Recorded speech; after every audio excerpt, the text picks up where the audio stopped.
땅끝까지 이르러서 주님의 증인이 되라는 주님의 명령을 분명히 받았음에도 사도를 비롯한 히브리파 그리스도인들은 예루살렘만을 고수하고 있었습니다. 이에 주님께서는 사도행전 6장부터 헬라파 그리스도인들을 초대교회의 전면에 배치시키셨습니다. 때마침 스데반의 순교로 촉발된 유대교의 교회에 대한 대박해와 맞물려서 수많은 그리스도인들이 사방으로 흩어지게 되었는데, 그때 헬라파 그리스도인들의 주도로 복음이 온 지역으로 확산되게 됩니다. 그 헬라파 그리스도인 가운데에 가장 대표적인 인물이 우리가 잘 아는 빌립 집사였습니다. 빌립 집사는 2000년 교회 역사상 최초로 예루살렘을 넘어 사마리아 성에 가서 복음을 전했던 그리스도인이었습니다. 그뿐 아니라 에티오피아 내시에게 세례를 베풀므로 역시 기독교 2000년 역사상 이방인에게 최초로 세례를 베푼 그리스도인이 되기도 했습니다. 그 빌립 집사의 활약상을 전해주고 있는 사도행전 8장은 사도행전 8장 40절에서 이렇게 끝나고 있습니다. 빌립은 아소도에 나타나 여러 성을 지나다니며 복음을 전하고 가이사랴에 이르니라. 빌립은 에티오피아 내시를 만났던 광야길이 끝나는 이스라엘 남쪽에서부터 시작해서 아소도를 거쳐 지중해 연안을 따라 북상하면서 가이사랴에 이르기까지 여러 성읍을 누비면서 복음을 전했습니다. 따라서 지중해 연안에 있는 욥바와 룻다의 그리스도인들 역시 이때 빌립으로부터 복음을 전해받게 되었음을 알게 됩니다.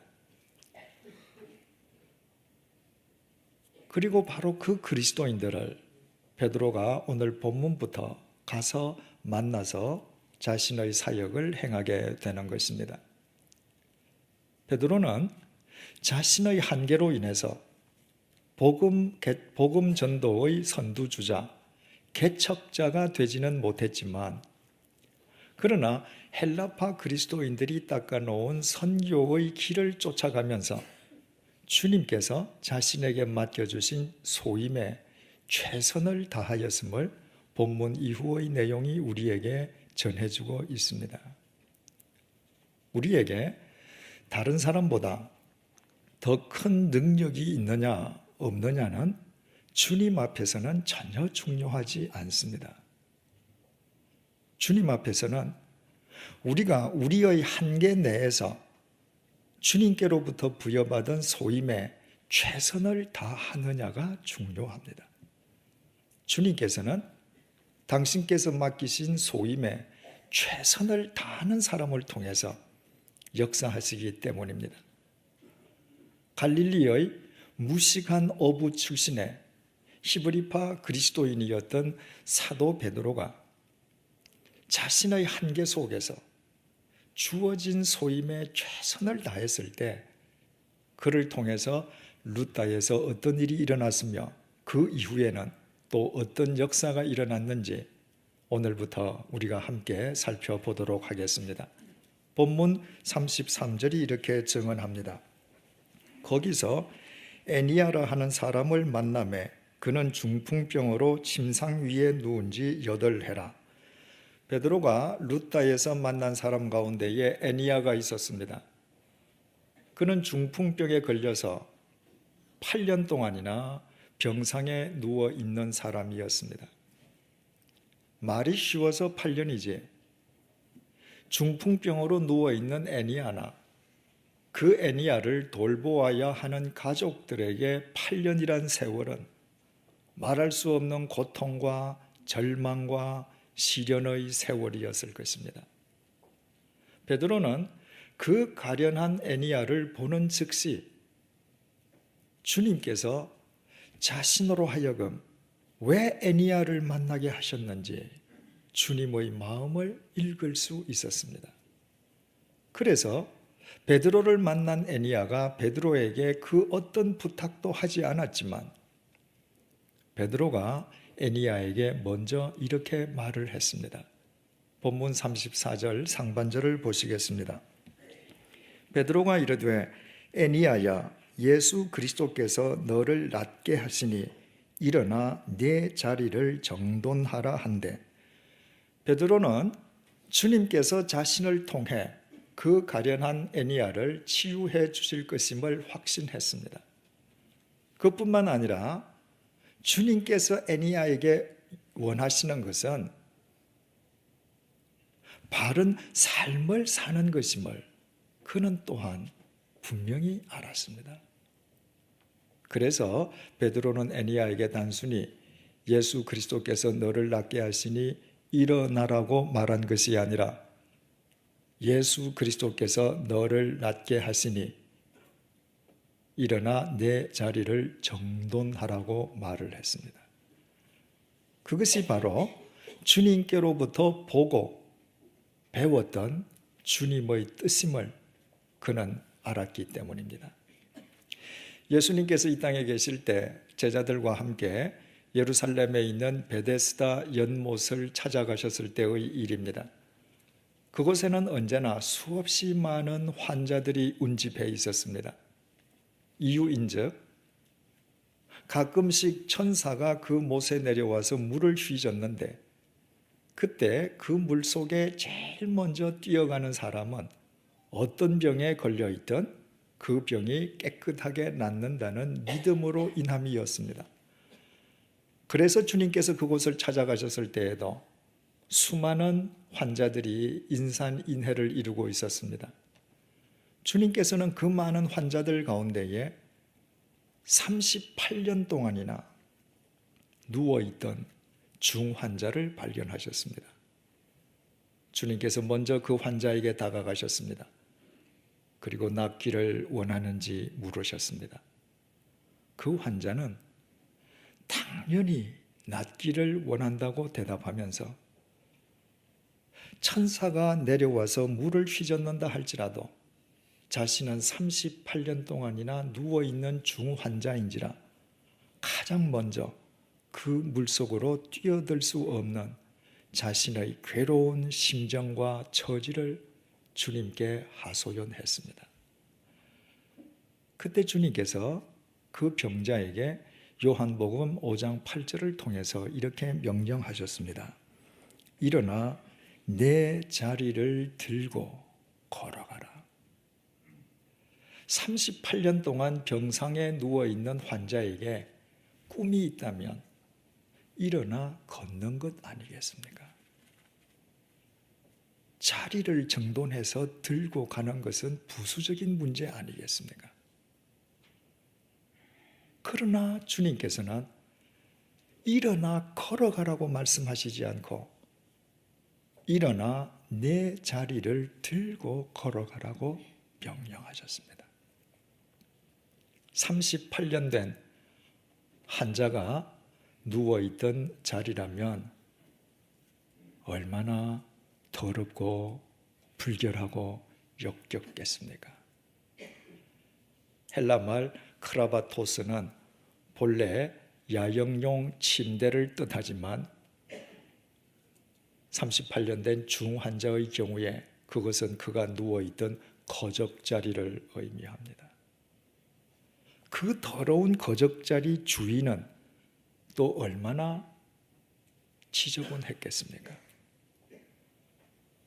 주님께서는 그 38년 된 환자가 단지 육체의 치유함만을 받는 것이 아니라 그의 삶의 자리가 정돈되고 그의 삶 자체가 정돈되기를 원하셨던 것입니다.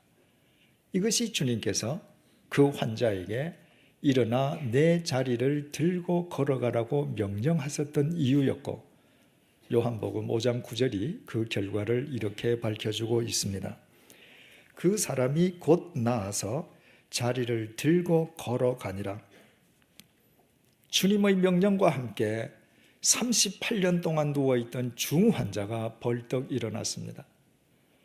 그는 기뻐 어쩔 줄 몰라 하며 껑충껑충 뛰면서 자기 갈 길을 가지 않았습니다.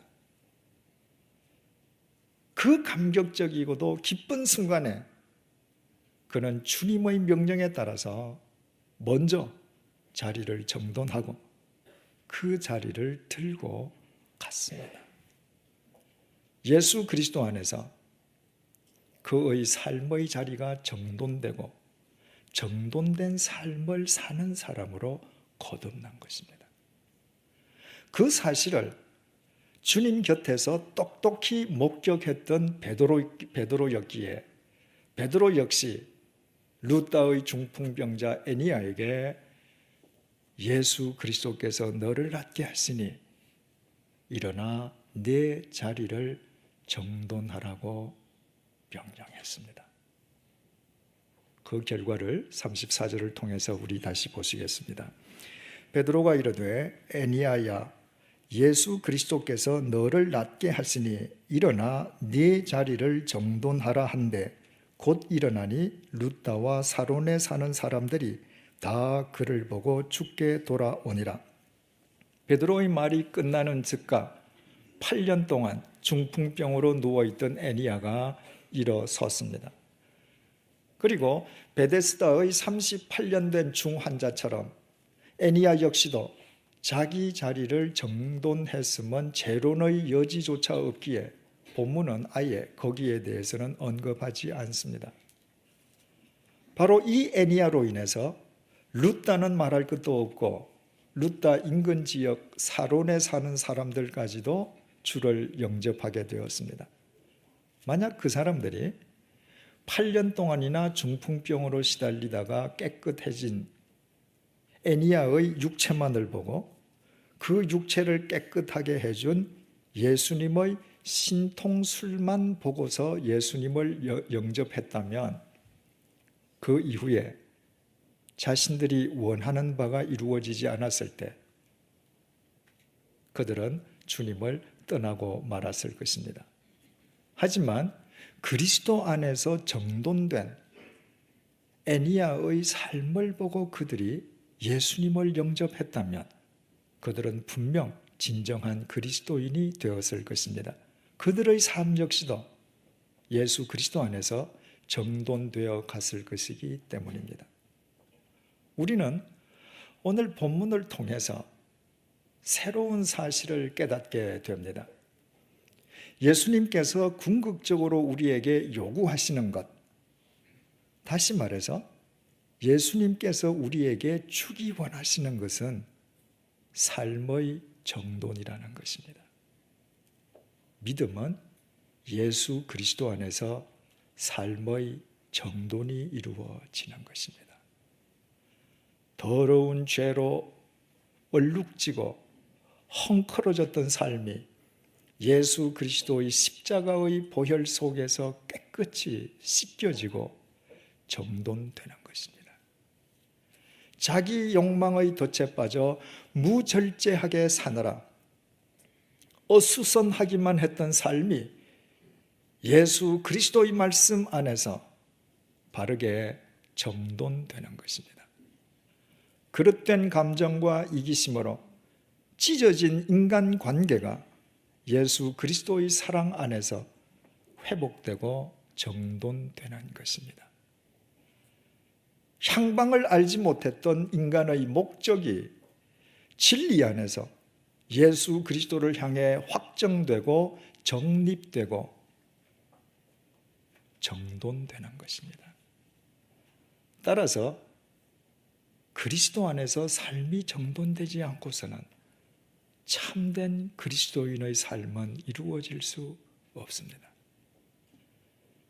성자 하나님이신 예수 그리스도께서는 언젠가는 썩어 문드러질 우리의 육체만을 위해서 이 땅에 오신 것이 결코 아닙니다. 마치 38년 된 베데스다 중환자처럼 8년 동안 중풍병으로 병상에서 꼼짝조차 못했던 루다의 에니야처럼 더러운 죄와 사망의 굴레 속에서 이지러질 대로 이지러지고 흐트러질 대로 흐트러진 우리의 삶을 당신의 생명과 진리로 바르게 그리고 영원토록 정돈해 주시기 위해서 오신 구세주이십니다.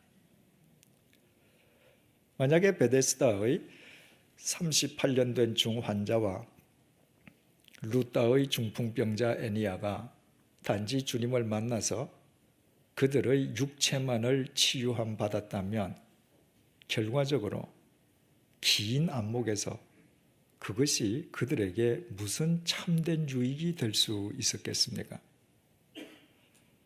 건강해진 몸으로 건강한 육체의 노예가 되어 건강한 육체가 요구하는 대로만 살아간다면 차라리 병이 낫지 아니함만 못하지 않겠습니까? 오히려 병자로 가만히 누워있는 것이 건강해진 육체로 아무렇게나 사는 것보다 훨씬 죄를 덜 지을 것이기 때문입니다. 38년 된 중환자와 루다의 중풍병자 애니야에게 임한 주님의 치유가 정말 귀한 것은 주님에 의해 그들의 삶의 자리가 정돈되고 그들이 정돈된 삶을 살 줄 아는 참된 믿음의 사람으로 거듭났기 때문입니다.